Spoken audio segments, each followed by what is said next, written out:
یہ تو مظلوم کا ماتم ہے کم نہ ہوگا، یہ تو مظلوم کا ماتم ہے کم نہ ہوگا۔ حسین یا حسین، حسین یا حسین، حسین یا حسین، یہ تو مظلوم کا ماتم ہے کم نہ ہوگا، یہ تو معصوم کا ماتم ہے کم نہ ہوگا۔ ہر دل میں ہوگا، ہر گھر میں ہوگا، ہر دل میں ہوگا، ہر گھر میں ہوگا، دشت میں ہوگا، گلزار میں ہوگا، ہوگا مظلوم کا ماتم ہے کم نہ ہوگا۔ آواز بلند صلوات۔ آل عمران کہاں اور زندان کہاں، یہ بہن قید ہوئی تو لایا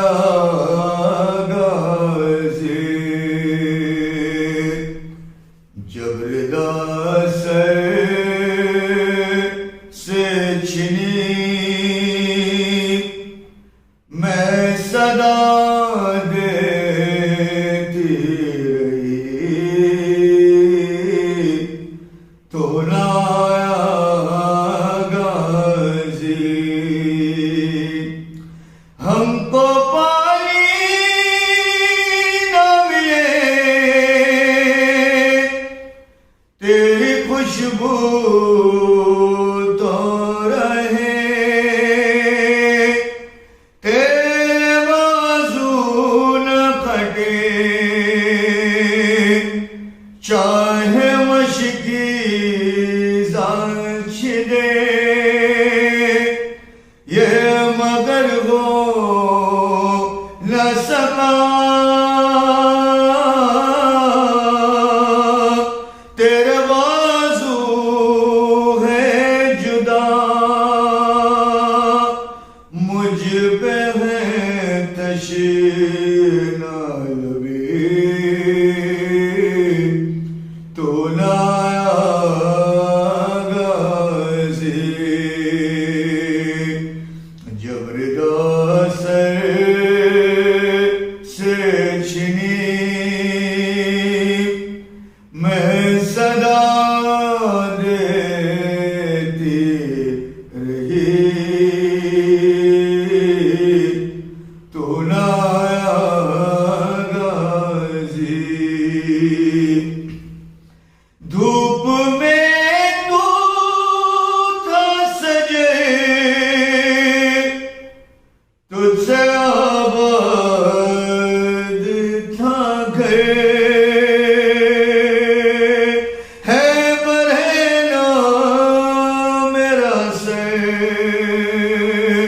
کیا لگی تجھ کو خبر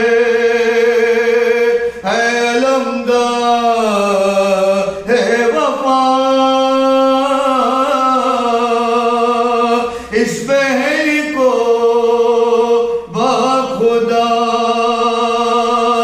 تجھ سے ڈار سے تھی بندھی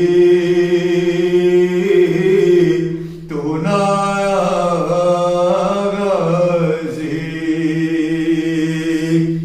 زبردست سے چھنی میں صدا دیتی رہی تو لایا غازی، آ گئی شام علم لٹ گئے یہ حرم، ریت پر جلتی ہوئی ہو گیا ٹھنڈا علم، پرسا دینے کے لیے مجھ سے ملنے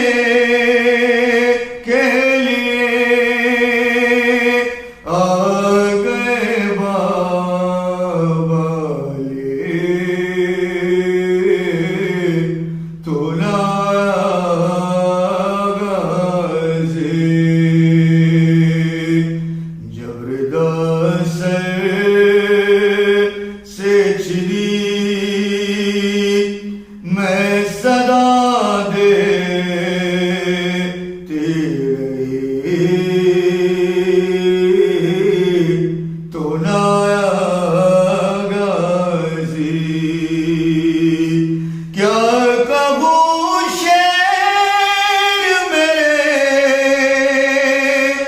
بردا ہم کو لیے یہ مسلمان سارے شہر در شہر گئے خلفت کوفہ کبھی خلفت شام کبھی اور ہم پہ ہنسی تو نہ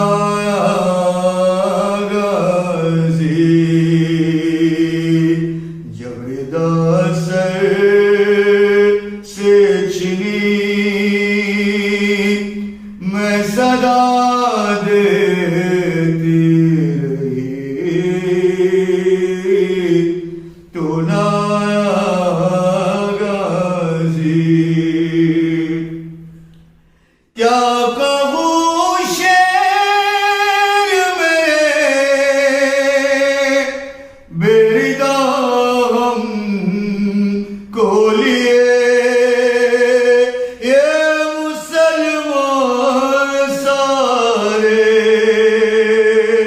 شہر در شہر گئے خلفت کوفہ کبھی خلفت شام کبھی اور ہم پہ ہنسی تو نہ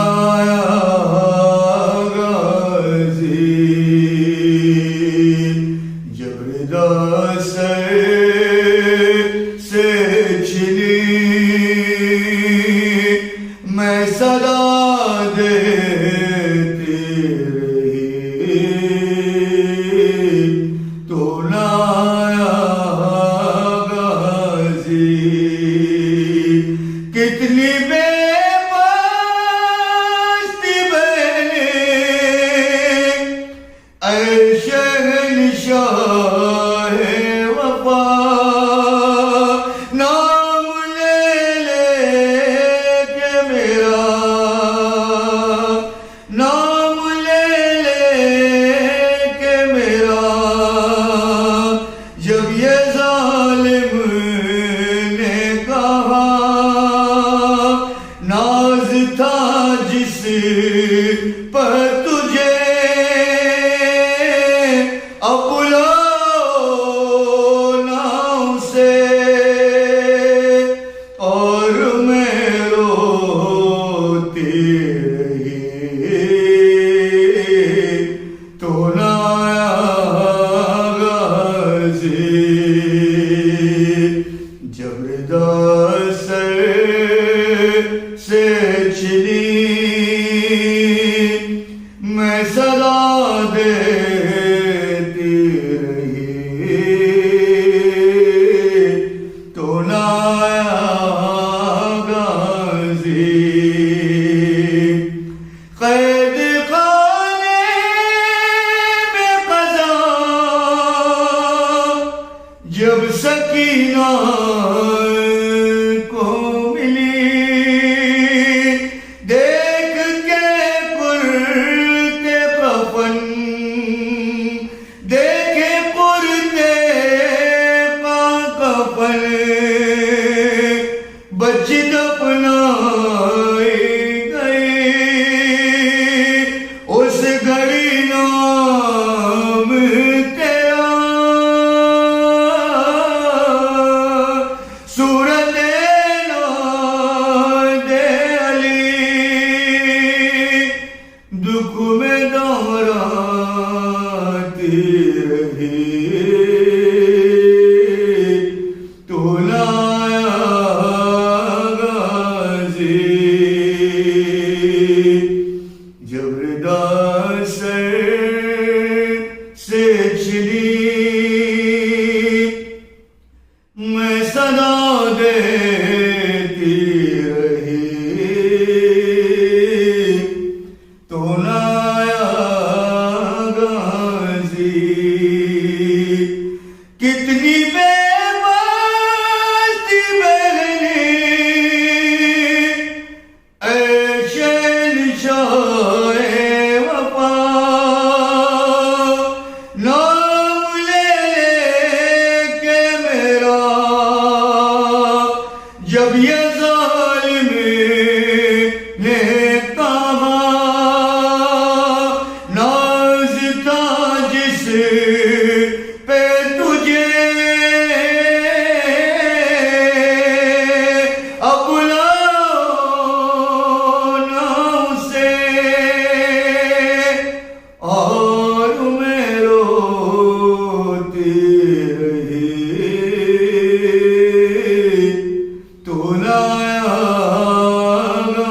الشيطان الرجيم. بسم الله الرحمن الرحيم.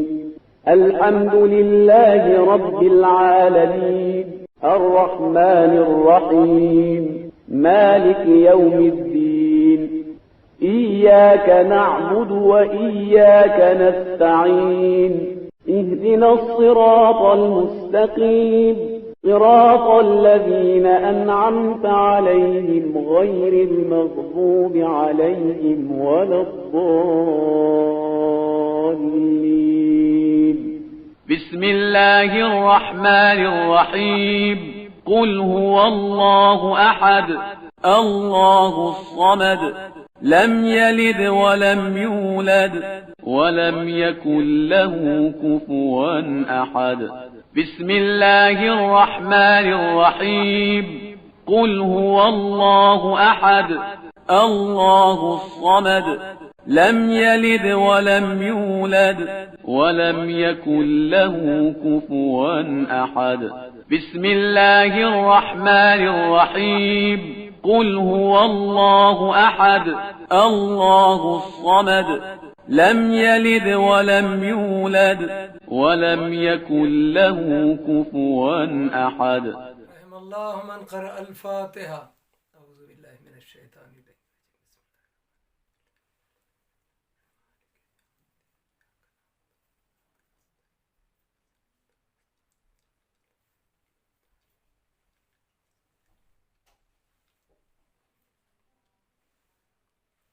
حسبنا الله نعم الوكيل نعم المولى ونعم النصير. تبارك الله أحسن الخالقين. ولا حول ولا قوة إلا بالله العلي العظيم. أعوذ بالله السميع العليم من الشيطان اللعين الرجيم. بسم الله الرحمن الرحيم. الحمد لله رب العالمين والصلاة والسلام على أشرف الأنبياء والمرسلين سيدنا ونبينا وشفيع ذنوبنا مولانا أبي القاسم محمد.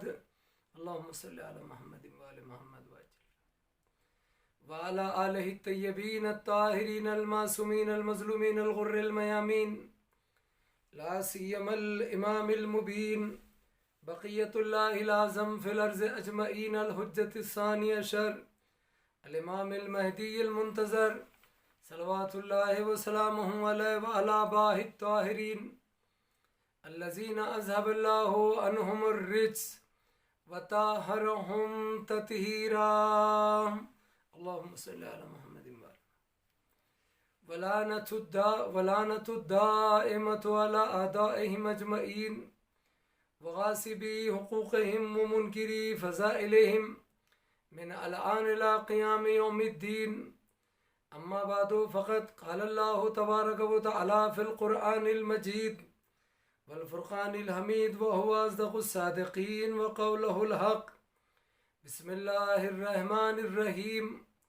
قل أغير الله أبغي ربا وهو رب كل شيء ولا تكسب كل نفس إلا عليها ولا تزر وازرة وزر أخرى.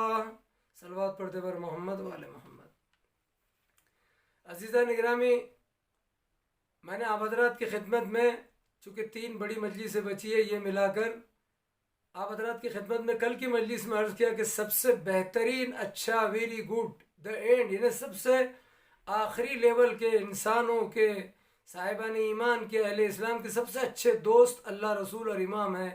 اللہ اور رسول علیہ رسول ہے سب سے اچھے دوست، سب سے زیادہ محبت کرنے والے، سب سے زیادہ چاہنے والے، رحم کرنے والے اللہ رسول اور امام. اللہ تعالیٰ کی ذات اور رسول اور آل رسول محمد و آل محمد ہمارے اہل بیت اطہار 14 معصوم علیہ السلام. اور سب سے بڑے انسانوں کے آدم کے اولاد آدم کے ہمارے آپ کے دشمن، سب سے بڑے دشمن 2 بڑے دشمن جو ہے، ایک شیطان ملعون ہے جس کی دشمنی کا اعلان قرآن نے بار بار کیا ہے اور میں بتا چکا ہوں کل کی مجلس میں کہ اللہ نے کتنی جگہوں پر شیطان کا تذکرہ ذکر کیا اس کے بارے میں. اور اسی طریقے سے دوسرا دشمن نفس ہے. جہاں اللہ رسول امام اللہ اور محمد وال محمد سب سے بڑے دوست، چاہنے والے، محبت کرنے والے، وہیں نفس اور شیطان سب سے بڑے دشمن ہیں، ان سے اوپر کوئی نہیں۔ یعنی انسان جتنے گناہ کرتا ہے، یہ باہر کا دشمن شیطان اور اندر کا دشمن نفس، ایک دشمن سب کے ساتھ ہر سانس، ہر گھڑی، ہر لمحہ، ہر سیکنڈ ہے، وہ ہم خود ہیں، ہمارا نفس ہے۔ یہی نفس ہے جو ابھارتا ہے خواہشات نفسانی، شہوت پرستی، بیجا خواہشات، ناجائز خواہشات، کسی سے بھی دشمنی، کسی سے بھی دوستی، حرام حلال نجیس پاک، کسی چیز کی تمیز نہیں، یہ سب نفس ہوتا ہے۔ یہ بڑا دشمن جو ہم ہیں، جو ہمارا نفس ہے، اس کے ساتھ پھر باہر کا دشمن جو شیطان سب کا ہے۔ انہیں بڑا عجب فلسفہ ہے، کاش میرے پاس وقت ہوتا تو اس پر سیر حاصل گفتگو کرتا کہ یعنی ہر انسان نفس ہونے کے ناطے اپنا دشمن ہے، اور ایک باہر کا شیطان جو دشمن ہے، یہ تمام انسانوں اولاد آدم کا دشمن ہے۔ یہ دو بڑے دشمن ہیں جو آخری سانس تک ہمارا پیچھا نہیں چھوڑتے، اور وہ بڑے دوست ہیں اللہ رسول امام، جو ہر سیکنڈ ہر سانس میں ہمارے قریب ہے، اور اپنے کرم اور رحم اور محبت کی بارش کرتے ہیں۔ بس انسان نفس کے بہکانے کی بنا پر اور شیطان کے حملوں کی بنا پر انسان اس بات کو سمجھ نہیں پاتا ہے۔ ورنہ عزیزان گرامی، مجھے ایک جملہ یاد آ رہا ہے جو اس مجلس میں اگر میں عرض نہ کروں تو بڑا قیمتی جملہ ہے، اتنا قیمتی فقرہ ہے میرے چوتھے امام کا، ہمارے اور آپ کے چوتھے امام، امام سید الساجدین زین العابدین علی ابن الحسین علیہ الصلوۃ والسلام، اللہم صلی علی محمد، نے فرمایا، جانتے کہ میدان دعا میں، آپ سبھی جانتے ہیں کہ میدان دعا میں سب سے زیادہ جس امام نے کام کیا ہے وہ ہمارے اور آپ کے چوتھے امام ہیں۔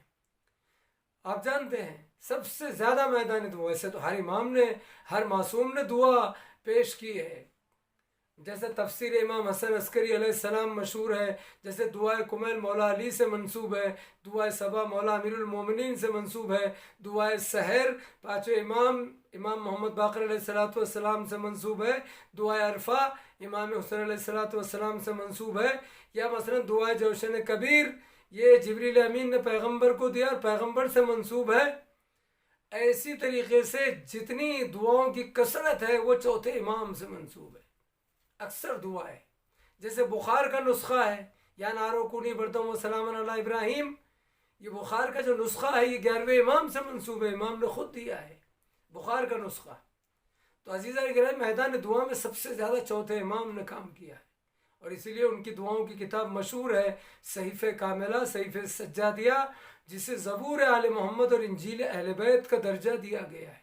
انجیل اہل بیت اس لیے کہ سب سے بڑی کتاب عالمین میں قرآن مجید ہے، قرآن مجید کے بعد پھر دنیاوی کتابوں میں سب سے بڑی کتاب جو ہے وہ نہج البلاغہ، مولا امیر المومنین کے خطبات، خطوط، لیٹرز اور کلمات قصیر کا مجموعہ ہے۔ اور اس کے بعد تیسرے درجے پر سب سے بڑی کتاب جو ہے وہ صحیفہ کاملہ، صحیفہ سجادیہ، ہمارے اور آپ کے چوتھے امام کی دعاؤں کا مجموعہ ہے۔ یعنی قرآن نہج البلاغہ اور صحیفہ کاملہ، قرآن اللہ تعالیٰ کا کلام ہے، نہج البلاغہ امیر المومنین کے قلم دست مبارک سے لکھا ہوا علی علیہ السلام کا کلام ہے، علی علیہ السلام کے قلم سے لکھی ہوئی کتاب ہے، اور صحیفہ کاملہ امام سجاد علیہ السلام کی زبان مبارک سے نکلی ہوئی مناجات، دعائیں، وہ قیمتی کلمات کا مجموعہ ہے۔ کتنی خوش نصیب ہے یہ شیعہ قوم کہ جس کے پاس اللہ کا بھی کلام ہے، اللہ کے ولی اللہ علی کا بھی کلام ہے، اور اللہ کے امام مبین امام سجاد کا بھی کلام ہے۔ دنیا کے پاس ڈھنگ کا نہ کوئی کلام ہے، نہ کوئی رہبر ہے، نہ خلیفہ ہے، نہ امام ہے۔ ابھی تک مجھے معاف کیجئے گا، ان لوگوں کی بات نہیں کر رہا ہوں جو خدا کو نہیں مانتے یا خدا کے علاوہ شرک کر کے مشرک ہیں یا انکار کر کے کافر ہیں، جو خدا لا الہ الا اللہ کا اقرار کرتے، نمازیں پڑھتے ہیں۔ صرف اشارہ دے رہا ہوں، یعنی مسلمان جو نماز پڑھتے، روزہ رکھتے ہیں، حج کرتے ہیں، بڑی بڑی دھاڑیاں رکھتے ہیں، سرما کاجل پہنتے ہیں، گمچھے لگاتے ہیں، ٹخنوں تک پائجامہ پہنتے ہیں، اللہ اللہ کی رٹ لگاتے ہیں، لیکن چیلنج کر کے پوچھئے کہ ان کے یہاں ڈھنگ کی اللہ کی توحید بھی خالص نہیں ہے۔ توحید کہاں ہے خالص؟ اللہ کی توحید مطلق توحید نہیں ہے، سوائے در آل محمد کے یا اہل بیت کے فالوورز، شیعہ اثنا عشری فرقے کے پاس توحید خالص ہے۔ اگر توحید خالص ہوتی، لا الہ الا اللہ، اللہ کا ایک ہونا، یعنی توحید یعنی اللہ کا ایک ہونا، God is one, messenger of God محمد پیغمبر صلی اللہ علیہ وآلہ وسلم، اور انہوں نے کہا تھا گاڈ از ون، قولوا لا الہ الا اللہ تفلحوا، کہو لا الہ الا اللہ تفلحوا، کلمہ ہے مسلمانوں کا لا الہ الا اللہ محمد رسول اللہ، اور ہم کہتے ہیں امیر المومنین علی ولی اللہ۔ تو اس کی وجہ یہی ہے عزیزان گرامی کہ آج اگر عالم اسلام میں مسلمانوں میں ہم دیکھیں تو توحید بھی خالص نہیں ہے۔ کیوں؟ ایک اشارہ دے رہا ہوں، اس لیے کہ مثلا یہ عقیدہ ہے عام مسلمانوں کا، ان کی کتابوں میں یا مولوی صاحبان علماء ان کے پڑھتے ہیں کہ جناب جب جہنم کا پیٹ نہیں بھرے گا قیامت میں، حساب و کتاب ہوگا اور جہنم میں گنہگار ڈالے جائیں گے، اس کا پیٹ نہیں بھرے گا تو جہنم سے آواز آئے گی کہ میرا پیٹ نہیں بھرا، ادھر سے اللہ کی آواز جائے گی، ساری آواز تو اللہ کی طرف سے ہے، اللہ کہے گا جتنے گنہگار ہیں سب تو میں نے ڈال دیا، جتنے مجرمین گنہگار تھے سب کو ڈال دیا، اب کوئی بچا نہیں، جنت میں جانے والے جنت میں چلے گئے، جہنم میں جانے والے جہنم میں۔ یہ ہماری روایتیں نہیں ہیں عام مسلمانوں کی، صرف در اہل بیت چھوڑنے کی وجہ سے، در آل محمد رسول کے بعد در علی قرآن و اہل بیت کا دامن چھوڑنے کی وجہ سے یہ گمراہیاں پھیلی ہوئی ہے کہ توحید تک خالص مطلق نہیں ہے، کلیئر نہیں ہے۔ کیا کہہ رہے ہیں کہ اب جہنم کہے کہ میرا پیٹ نہیں بھرا، سارے مجرم گئے، اللہ کہے گا آواز آئے گی، نیکوکار جنت میں چلے گئے، تو اس وقت جب جہنم کہے کہ میں کیا کروں میرا پیٹ نہیں بھرا، تو اللہ اپنا ایک پیر جہنم میں ڈال دے گا۔ محل تعجب ہے، اللہ اپنا پیر جہنم میں ڈال دے گا۔ ایسے مسلمان آج عقیدہ رکھتے ہیں، ایسا نظریہ ہو بھی اللہ تعالیٰ کے معاملے میں۔ تو مجھے جملہ کہنا پڑتا ہے کہ اسٹوڈنٹ ہونے کے ناطے محل تعجب ہے، میں اپنے قوم کے لیے کہہ رہا ہوں، اپنے مسلمان بھائیوں کے لیے، کہ اب ظاہر سی بات ہے جب اپنے عقیدے میں ان کا خدا ہی جہنم سے نہ بچ پایا تو پھر ان سب کو جہنم سے کون بچائے گا؟ لیکن ہم 12 امام کے ماننے والے یہ عقیدہ رکھتے ہیں، یاد رکھیے کہ پہلی بات خدا نہ دیکھنے کی چیز ہے، نہ کبھی نظر آئے گی، نہ دنیا میں نہ آخرت میں، جو نظر آ جائے وہ خدا ہی نہیں ہے۔ تو بات یاد رکھیے، جہاں توحید ہی خالص مطلق نہ ہو، کلیئر نہ ہو، وہاں رسالت کی کیا گارنٹی ہے؟ اور جہاں رسالت ہی کی گارنٹی نہ ہو پھر وہاں ولایت اور امامت تو دور دور تک نظر نہیں آئے گی۔ ظاہر سی بات ہے جب توحید کے مسئلے میں نعوذ باللہ معاذ اللہ استغفر اللہ جہنم کا پیٹ نہ بھرنے پہ اللہ اپنا پیر جہنم میں ڈال دے گا، تو پھر وہاں ایسا بھی قائد پیدا ہو جائے گا نہ اہل جو رسول کی رسالت پر شک کرے گا۔ صلح حدیبیہ کے موقع پر ہوا نا، جب اللہ کی توحید صحیح نہیں ہے تو رسول کی رسالت پر بھی شک ہوا، اور جب رسول کی رسالت پر شک ہوا تو پھر عظمت علی کا انکار بھی ہو گیا، مقام علی کو غصب بھی کر دیا گیا، خلافت چھین لی گئی، اور پھر نتیجہ یہ ہوا کہ آج تک مصائب کا سلسلہ جاری ہے۔ تو یہ دوستی اور دشمنی یہ بڑی عجیب و غریب چیز ہے۔ میری بات کہاں سے کہاں تک چلی گئی؟ تو میدان میں عرض کر رہا تھا، میدان دعا میں سب سے زیادہ چوتھے امام نے کام کیا ہے۔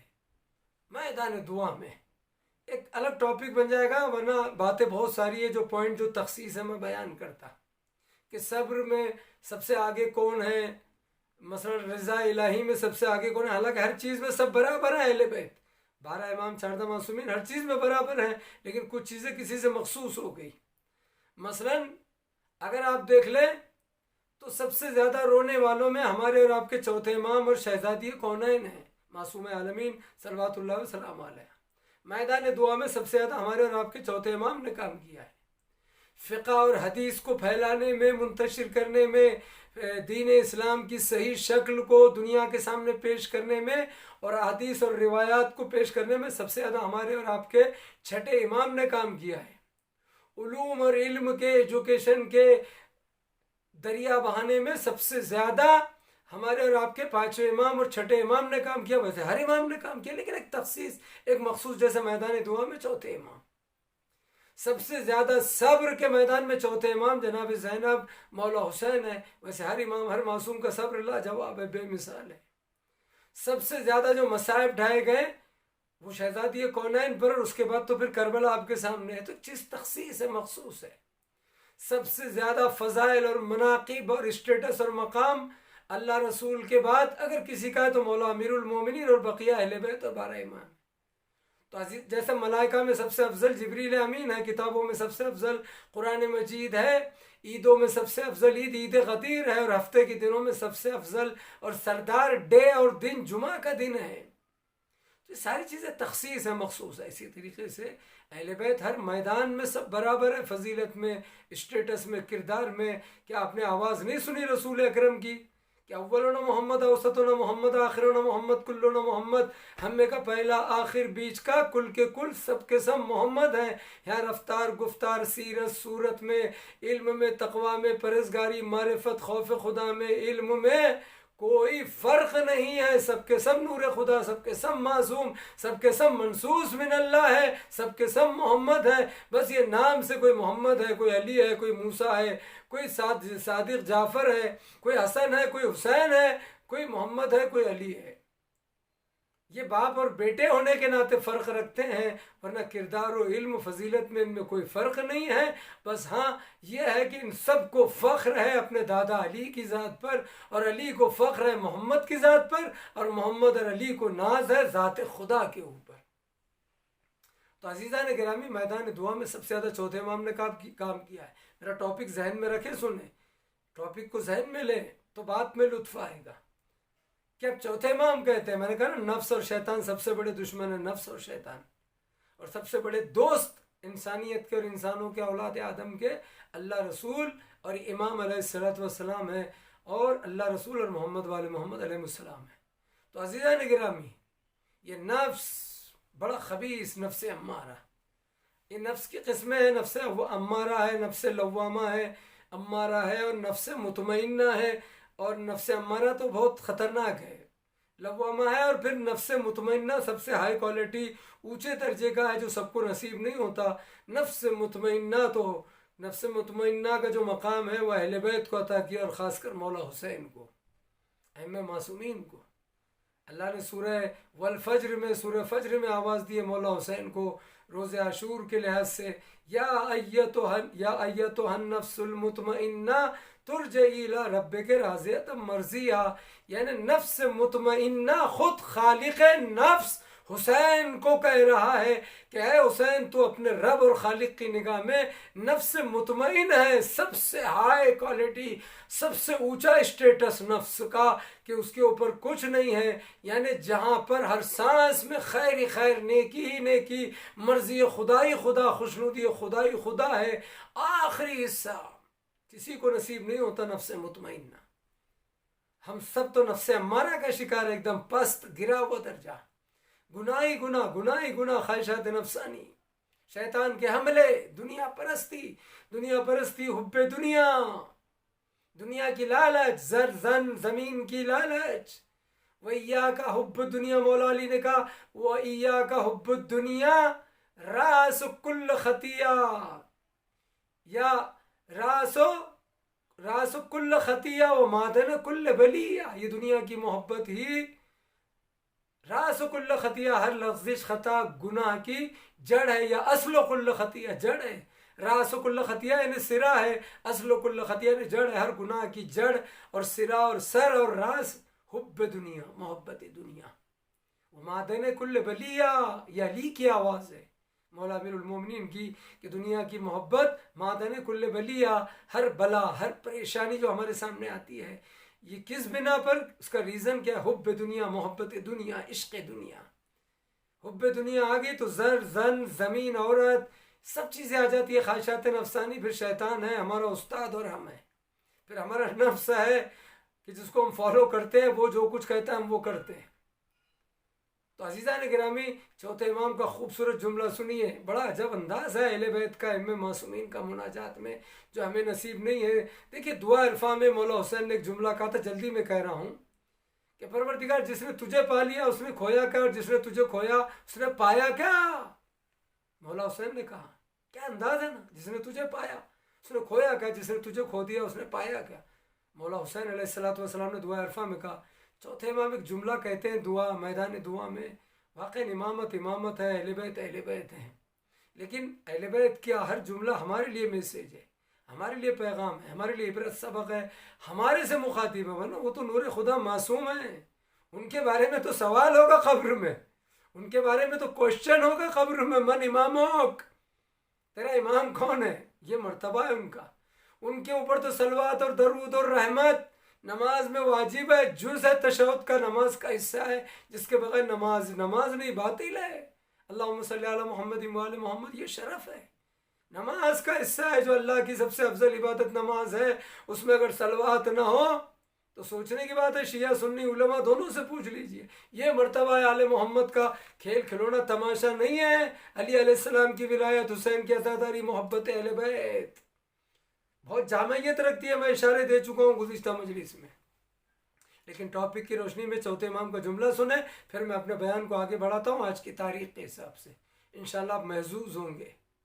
عزیزان گرامی، امام ایک جملہ پھر کہتے ہیں، چوتھے امام، میں نے مناجات میں، پروردگار اگر تو ہمارے سارے گناہ معاف کر دے، بخش دے، تو تیرا کیا، ہم کہتے ہیں نا بھئی تو مجھے یہ دے دے گا تو تیرا کیا بگڑ جائے گا۔ امام کا انداز دیکھیں کہ پروردگار تو اگر ہمارے سارے گناہ معاف کر دے تو تیرا کیا نقصان ہے۔ کیا انداز ہے، خدا کی قسم، کاش میں آپ میرے روبرو ہوتے، ممبر ہوتا، میں پڑھتا تو آپ کے چہرے سر ہلتے، میں اور اچھے ڈھنگ سے پڑھتا۔ پروردگار اگر تو ہمارے گناہ معاف کر دے تو تیرا کیا نقصان ہوگا، تیرا کچھ بگڑ جائے گا، تیرا کوئی نقصان ہوگا، ساری دنیا کو بھی وہ جنت میں ڈال دے تو کوئی نقصان ہوگا، اور سب کو اٹھا کے جہنم میں ڈال دے تو اس کا کوئی کچھ بگاڑ سکتا ہے؟ واہ رے واہ، واہ رے واہ۔ اگر ساری دنیا اس کی نماز، روزہ، حج، سجدہ، تسبیح کرنا چھوڑ دے تو اس کی طاقت، قدرت پر کوئی اثر ہوگا؟ مجھ سے آپ منہ موڑ لیں، مجلس نہ پڑھائیں تو مجھے ٹینشن آئے گا، ہے نا؟ آپ کو خدا نہ کرے جاب سے، آفس سے نکال لے تو کتنے بڑے آپ ڈگری والے، ٹینشن آئے گا، بخار آ جائے گا، دبلے پتلے ہو جائیں گے کہ بیوی بچوں کو کیسے کھلاؤں گا۔ لیکن ایک فضیلت دے رہا ہوں آج اس عظیم شب میں، نہ دنیا والے اللہ کو نقصان پہنچا سکتے ہیں، نہ اللہ کو فائدہ پہنچا سکتے ہیں، نہ دنیا والے رسول کو نقصان پہنچا سکتے ہیں، نہ فائدہ پہنچا سکتے ہیں، نہ دنیا والے علی کو، اولاد علی کو، اہل بیت اطہار کو، آل محمد علیہ السلام کو کوئی فائدہ پہنچا سکتے ہیں، نہ نقصان پہنچا سکتے ہیں۔ نہ وہ نمازوں کے محتاج ہیں، نہ علی فضائل بیان کرنے کے محتاج ہیں، نہ نعرہ حیدری کے محتاج ہیں، نہ حسین عزاداری ماتم مجلس کے محتاج ہیں۔